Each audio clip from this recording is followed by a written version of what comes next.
조국 전 법무부 장관의 신간 출판 기념회, 사회자로 나선 더불어민주당 최강욱 의원이 이성윤 전 서울고검장을 소개합니다. 검찰의 문제점을 배우려고 참석했다는 이 전 고검장은 작심 발언을 이어갔습니다. 사법연수원 동기로서 30년간 부대끼고 그 사람의 무도함을 누구보다도 옆에서 많이 지켜봤습니다.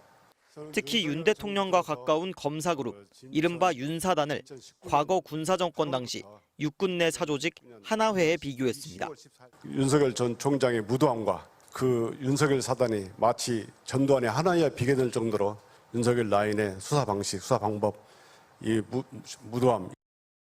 출판 기념회의 주인공인 조 전 장관에 대해선 강철 같은 의지력의 소유자라고 추켜 세우며 윤 대통령 저격을 이어갔습니다. 그때 검찰 개혁이 제대로 성공했다면 오늘같이 이렇게 무도한 검찰 정권이 생기지는 않았을 겁니다. 법무부는 국가공무원법 위반 여부에 대해 감찰을 검토하고 나섰습니다. 현재 법무연수원 연구위원으로 명백히 검찰 공무원 신분인데 현직 국회의원이 진행한 정치적 행사에서 부적절한 발언을 했다는 겁니다. 이와 별도로 검찰은 추미애 전 법무장관 시절 윤석열 당시 검찰총장을 겨냥해 이른바 찍어내기 감찰을 했다는 의혹으로 이 전 고검장에 대한 감찰에도 나섰습니다.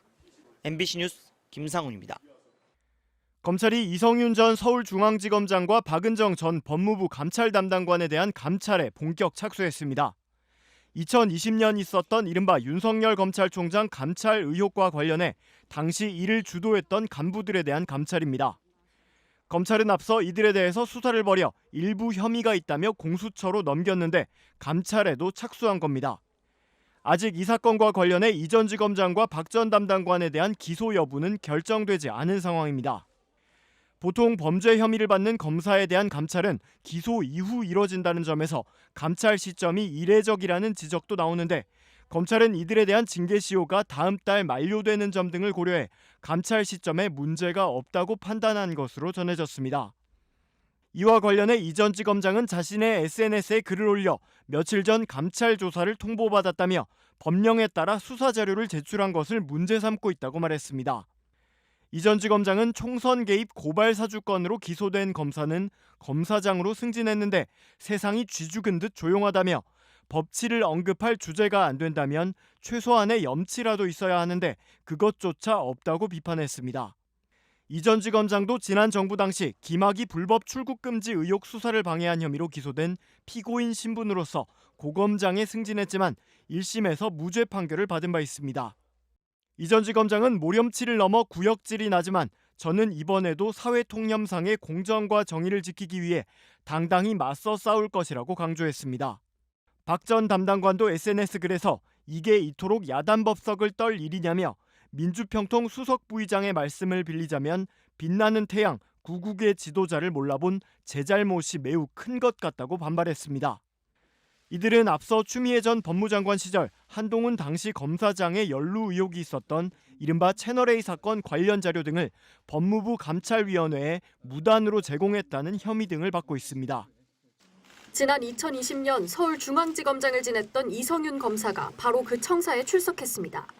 당시 한동훈 검사장에 대한 감찰 자료를 윤석열 검찰총장 징계심사에 쓰도록 부당하게 제공한 혐의를 받고 있습니다. 이 전 지검장은 보복 수사라고 반발했습니다. 잘못을 사거나 반성을 했으면 했는데 이제 와서 보복 수사라니 그저 안타깝고 측은할 뿐입니다. 채널A 사건에 연루된 한동훈 검사장을 수사하던 당시 상황도 폭로했습니다. 네가 눈에 뵈는 게 없냐라고 소리쳤습니다. 그때 저는 견딜 수 없는 모멸감을 느꼈습니다.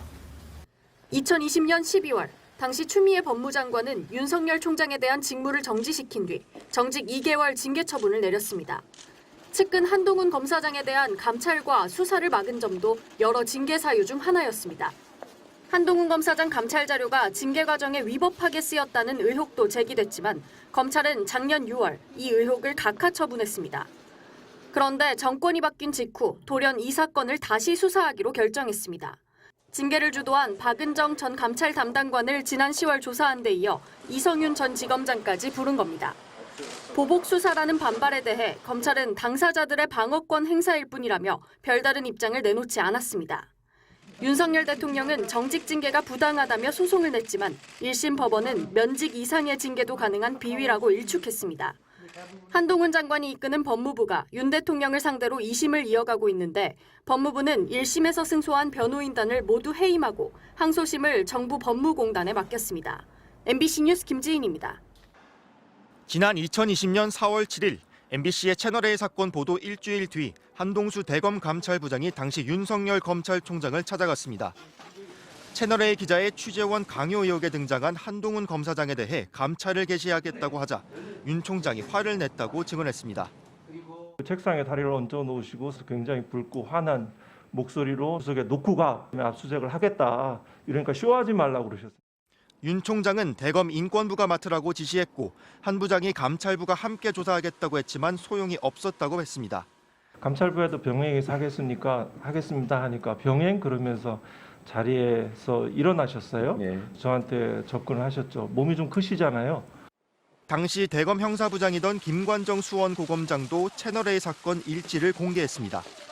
서울중앙지검의 채널A 사건 수사팀은 윤석열 총장에게 수사 경과를 보고하지 않겠다는 입장이었다고 전했습니다. 최측근이 관련된 사건이었기 때문입니다. 실제로 수사팀은 4월 29일 총장 보고 없이 채널A 본사를 압수수색했습니다. 일지에 따르면 윤 총장은 뒤늦게 보고를 받고 MBC에 대한 압수수색 영장이 기각돼 채널A만 압수수색했다며 크게 화를 냈습니다. 5월 4일부터는 윤 총장의 강력한 지시로 매일 보고가 시작됐습니다. 6월 2일 수사팀은 다시 보고 없이 이동재 전 기자의 집과 동료들의 휴대전화를 압수수색했고 윤 총장은 다시 격노했습니다. 당시 김관정 형사부장 아래에서 일했던 박영진 당시 대검 형사일과장은 총장이 편향적으로 지휘할 거란 근거도 없이 수사팀이 당연한 보고사항조차 누락했다면서 당시 총장은 수차례 균형 있는 수사를 주문했었다고 반박했습니다. MBC 뉴스 손구빈입니다.